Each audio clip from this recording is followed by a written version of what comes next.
আমিও সকাল সকাল সমস্ত কাজ কমপ্লিট করে বসে পড়লাম আমার জীবন মরণের সমস্যাদের নিয়ে, আমার জীবন মরণের সঙ্গীদেরকে নিয়ে, যেগুলো ছাড়া আমি একদম অচল হয়ে গেছি। ওই ধরেন আগেকার দিনে 1 টাকার কয়েন যেমন রাস্তায় পড়ে থাকলে কেউ ফিরেও তাকায় না, কুড়িয়ে নেওয়া তো দূরের কথা, ঠিক তেমনই।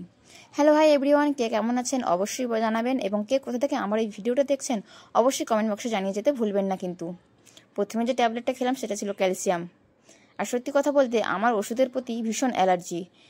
অন্য কিছু হলে তো খেতামই না, বাদ দেন, কিন্তু এখন এই ওগুলো ছাড়াই আমার এখন চলার গতিও নাই। তাই প্রথমে ক্যালসিয়ামটা খেয়ে নিলাম। যদিও ট্যাবলেটটা গিলে খেতে হয়, কোনো সমস্যা হয় না, একটু কষ্ট করে খেয়েই ফেলি, কিন্তু এই সিরাপগুলো এগুলোকে তো আর গেলা যায় না, এগুলো তো মুখে লাগবেই। আর এই সিরাপগুলো খেতে যে আমার কতটা কষ্ট হয় সেটা তোমরা দেখলেই বুঝতে পারবে যে আমার কতটা কষ্ট হচ্ছে। গন্ধ তো নিতেই পারি না কোনো কিছু, আর এই ওষুধের গন্ধ তো আরও।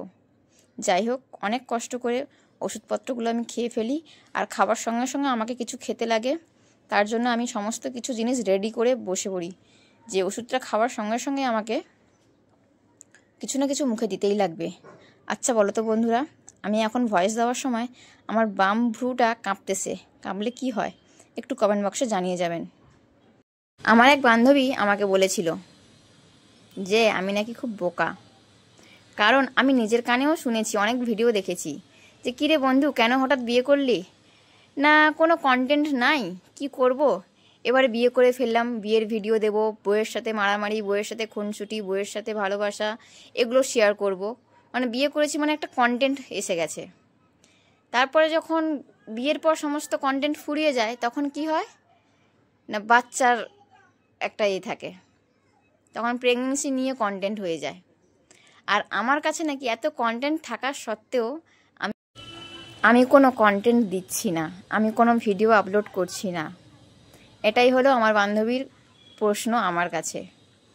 সত্যি কথা বলতে কি, আমি এখনকার দিনের মেয়ে হলেও আমার চিন্তা ভাবনাগুলো একটু আগেকার দিনের মতো।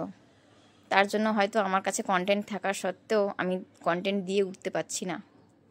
এতে আমার কোনো আফসোস নাই। ভগবান যা করে ভালোর জন্য করে। যেটা আমার পছন্দ না, যেটা আমার ভালো লাগে না, সেই সমস্ত কন্টেন্ট কেন আমি দিতে যাব? যাদের ভালো লাগে তারা দেয়, যারা এগুলো ভালো মনে করে তারা দেয়। কারণ ফেসবুক এমন একটা প্ল্যাটফর্ম যেখানে ভালো খারাপ সবই থাকে। আর মানুষ কিন্তু ভালো হোক বা খারাপ হোক, তুমি কিসে ভালো থাকবে বা তোমার কিসে খারাপ লাগবে, এগুলো কিন্তু অডিয়েন্স ভাবে না।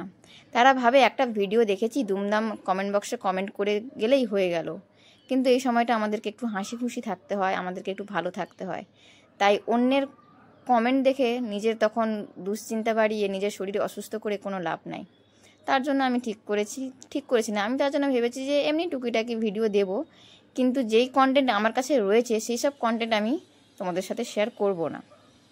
তবু দেখি কতটা কি করতে পারি, কারণ এখন তো আমার পক্ষে আগের মতো ভিডিও করা সম্ভব নয়। যেটুকু ভিডিও করতে পারবো তোমাদের সাথে শেয়ার করার চেষ্টা করব।